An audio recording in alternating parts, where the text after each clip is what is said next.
Hey, welcome back to Learning to DIY. Today we're going to take a look on how to add a felt bottom to any kind of product that needs a felt bottom that has hardwood or something that may scratch the surface of your counters, that sort of thing. So here we have a glass top. These are glass tiles that kind of look like the ocean. They're kind of cool, and we got these. This is locally made by a gentleman who does this sort of thing. He makes these little octagons.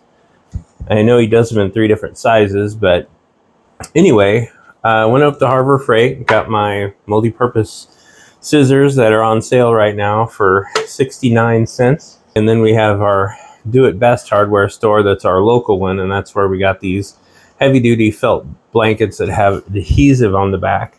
So what we're going to do is cut these to size, and since they're self-adhesive, we're going to rely on that adhesive.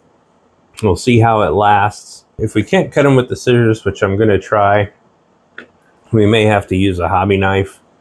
So let's see where we're at, because these are pretty thick. But I want to get it to where these thinner pieces of wood will not break. I want them to have a little extra support. So hopefully that'll work out. So let's see. I'm going to lay that on its back. And shoot, I hope we have enough of this to go around. I might have to go get some more. So basically, I'm going to mark these to make sure that they're the right size. I'm trying to make it to where we can use the least amount possible. Okay, what we're going to do is make a template. So what I'm going to do is fold the paper along where I can see the edges of the base.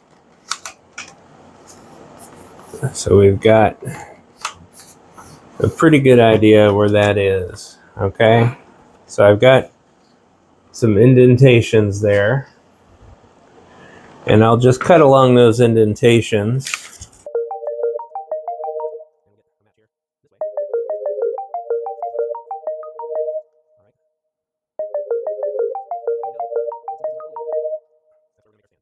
All right, this is really thick,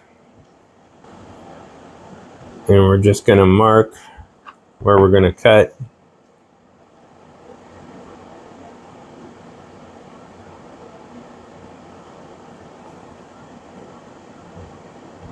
It's not going to mark on that side, so we'll mark on this side. We're just going to mark where our cut is going to be.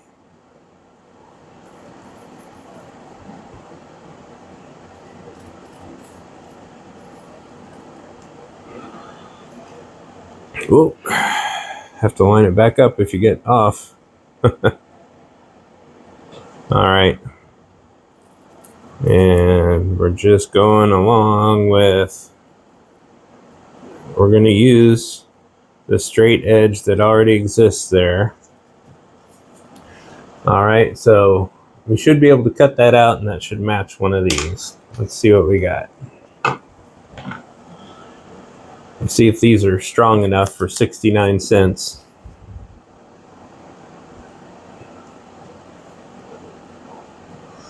Ooh, I think I'm going to be more comfortable with a different kind of knife.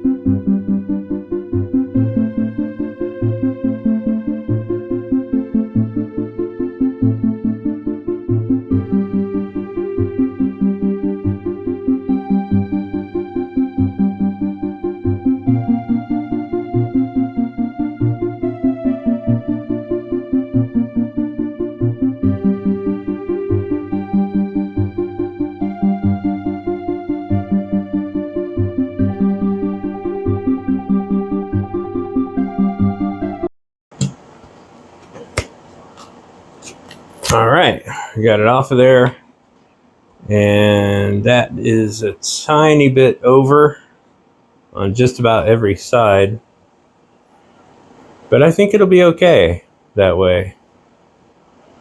Let's see.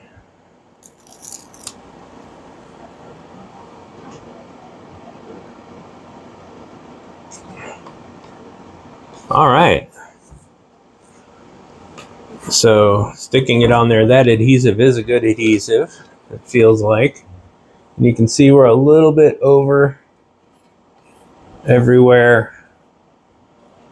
So our template, we're going to have to make sure the next time we draw it that we cut inside.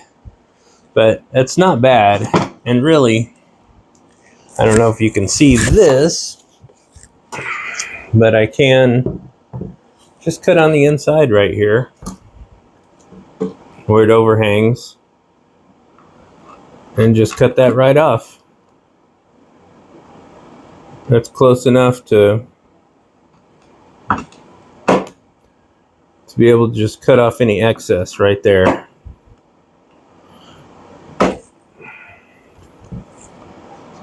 And that'll break right off. So I'm going to go ahead and do that. And anyway, that's an example of, we're going to do that 8 more times. And then we'll come back and take a look. But you can tell, I don't know, you can definitely tell a softness when it lands versus what it is just the hardwood, obviously, which is the goal. I think it also kind of covers up some imperfections on the make on this. Looks like you got a little split there, but it doesn't look like it's going to go anywhere. But this is just basically made out of plywood and glass tile. So it's a pretty simple design. I think we ended up paying $70 for this. So if you can make these, you know, there's a little time went into it, but I mean, these pieces, you could just pump them out like a little factory. And I can't remember what the exact angle is for an octagon, but you guys, a lot of you know it by heart. But me being just a beginner, not so much. So anyway, we'll come back in a little bit after we get them all done. Okay, we're kind of hitting a halfway point here, and you can see we've got a couple of them on, and I was able to figure out where to cut when you're over, just setting it up here, you know, and figuring out, okay, where am I over here, and then find the mark on one end, and then just take it back the same thickness that it is, you know, when it's sitting on here. And actually cutting it from the back worked a little better on this. Okay, we are all done. Some of them are not perfect, especially this one. I can see that I shaved it a little too far. I could probably redo that one, and I may, but the rest of them look pretty good. I got a little extra fuzz here and there because I set it right on top of my workspace.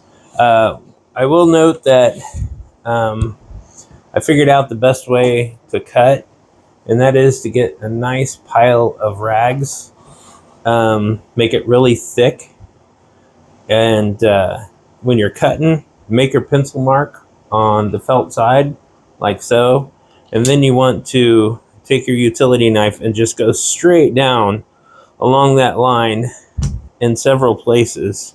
And I've already got adhesive on this, and I had to switch blades once in this process. But when you do that, on the back side, you'll see that leaves a cut or perforation. So to finish this cut, you just do your line here in several places, and it's just a straight push down every part of it.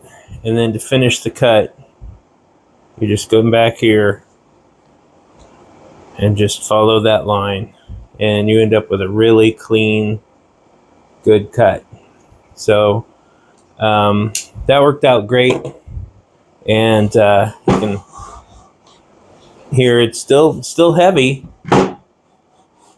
but it's a lot more stable, easier to push around, and it's not going to scratch your table.